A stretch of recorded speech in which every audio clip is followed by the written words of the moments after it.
बालकांड 20वां सर्ग। राजा दशरथ का विश्वामित्र को अपना पुत्र देने से इनकार करना और विश्वामित्र का कुपित होना। आइए सुनते हैं।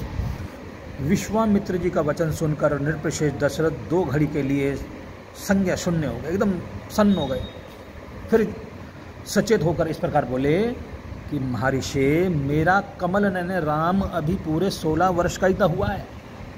मैं इसमें राक्षसों के साथ युद्ध करने की योग्यता नहीं देखता। यह मेरी अक्षोहिणी सेना है जिसका मैं पालन और स्वामी भी हूँ।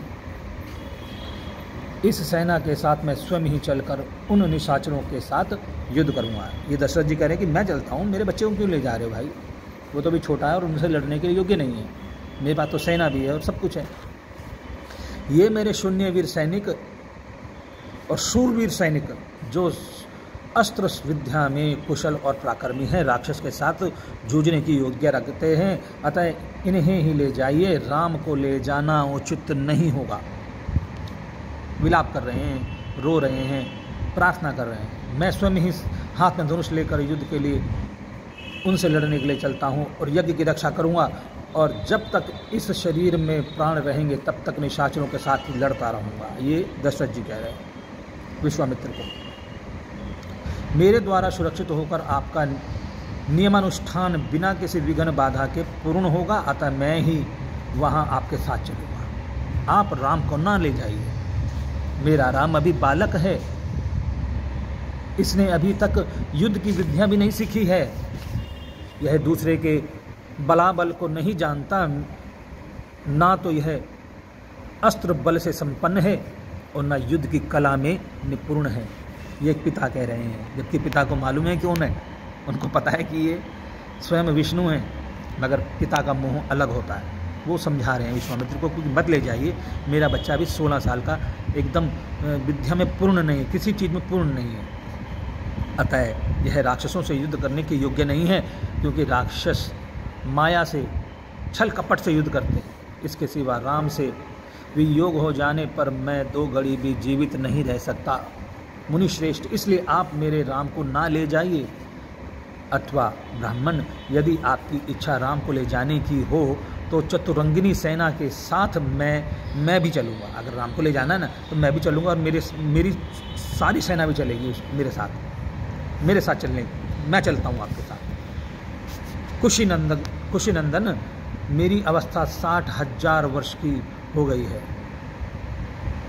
इस बुढ़ापे में बड़ी कठिनाई से मुझे पुत्र की प्राप्ति हुई है। ऐसा दशरथ जी कह रहे हैं कि कुशिक नंदन, मेरी अवस्था 60,000 वर्ष की हो गई है और इस बुढ़ापे में बड़ी कठिनाइयों से मुझे पुत्र की प्राप्ति हुई है। अतः आप राम को ना ले जाइए। मैं आपको दिखाता हूँ। ये देखिए, ये बालकांड चल रहा है 20वां स्वर्ग, और ये 20वां स्वर्ग है। यहाँ लिखा है, कुशिक नंदन, मेरी अवस्था 60,000 वर्ष की हो गई है। इस बुढ़ापे में बड़ी कठिनाइयों से मुझे पुत्र की प्राप्ति हुई है। अतः आप राम को ना ले जाइए। ये प्रत्यक्ष लिखा हुआ है। धर्म प्रधान राम मेरे 4 पुत्रों में ज्येष्ठ हैं, सबसे बड़े हैं, इसलिए उस पर मेरा सबसे अधिक प्रेम है। ऐसा स्वाभाविक है कि जो सबसे बड़ा बच्चा होता है घर में, उस माँ बाप का प्यार सबसे ज़्यादा उसी के ऊपर होता है। अतः आप राम को ना ले जाइए। वे राक्षस कैसे पराक्रमी हैं, किसके पुत्र हैं और कौन है, उनका दिलडोल कैसा है। मुनीश्वर, उनकी रक्षा कौन करते हैं? राम उन राक्षसों का सामना कैसे कर सकता है? ब्राह्मण, मेरे सैनिकों को या स्वयं मुझे ही उन माया योधी राक्षसों का प्रतिकार कैसे करना चाहिए? भगवान, ये सारी बातें आप मुझे बतलाइए। उन दुष्टों के साथ युद्ध में मुझे कैसे खड़ा होना चाहिए? क्योंकि राक्षस बड़े बलाभिमानी होते हैं, क्योंकि वो बल भी है और माया भी है उनके पास। राजा दशरथ की इन बात को सुनकर विश्वामित्र जी बोले कि महाराज, रावण नाम से प्रसिद्ध एक राक्षस है जो महर्षि पुलत्स्य के युग में उत्पन्न हुआ है।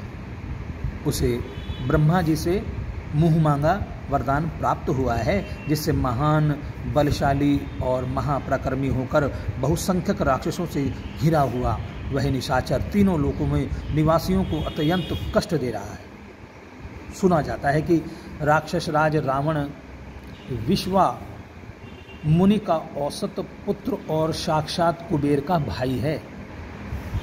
वह महाबली निशाचर इच्छा रहते हुए भी स्वयं आकर यज्ञ में विघ्न नहीं डालता, अपने लिए इसे तुच्छ कार्य समझता है। ऐसे कार्य को वो तुच्छ समझता है, ये तो छोटा सा कार्य की विघ्न डालना, इसलिए वो भेजता है अपने गणों को। इसलिए उसी की प्रेरणा से दो महान बलवान राक्षस मारीच और सुबाहु यज्ञ में विघ्न डाला करते हैं। विश्वामित्र मुनि के ऐसा कहने पर राजा दशरथ उनसे इस प्रकार बोले कि मुनीश्वर, मैं उस दुरात्मा रावण के सामने युद्ध में नहीं ठहर सकता। धर्मज्ञ महर्षि, आप मेरे पुत्र पर तथा मुझ मंदभागी दशरथ पर भी कृपा कीजिए, क्योंकि आप मेरे देवता तथा गुरु हैं। देखिए, इस जगह पर दशरथ जी भी थोड़ा सा पीछे हट रहे हैं, जबकि दशरथ जी महान हैं, मगर वो इसलिए हट रहे हैं क्योंकि कहते हैं कि मेरी उम्र बहुत ज़्यादा हो गई है, मेरा बच्चा छोटा है, तो हम दोनों ही ना क्षतिग्रस्त हो जाएं, तो आप हम पर कृपा कीजिए मुनिश्रेष्ठ। युद्ध में रावण का वेग तो देवता, दानव, गंधर्व, राक्षस, यश, गरुण और नाग भी नहीं सह सकते, फिर मनुष्य की तो बात ही क्या है, क्योंकि वो मनुष्य रूप में है। राम जी भी मनुष्य रूप में। मुनिश्रेष्ठ रावण समरांगण में बलवानों के बल का अपहरण कर लेता है, अतः मैं अपनी सेना और पुत्रों के साथ रहकर भी उससे तथा उसके सैनिकों से युद्ध करने में असमर्थ हूँ।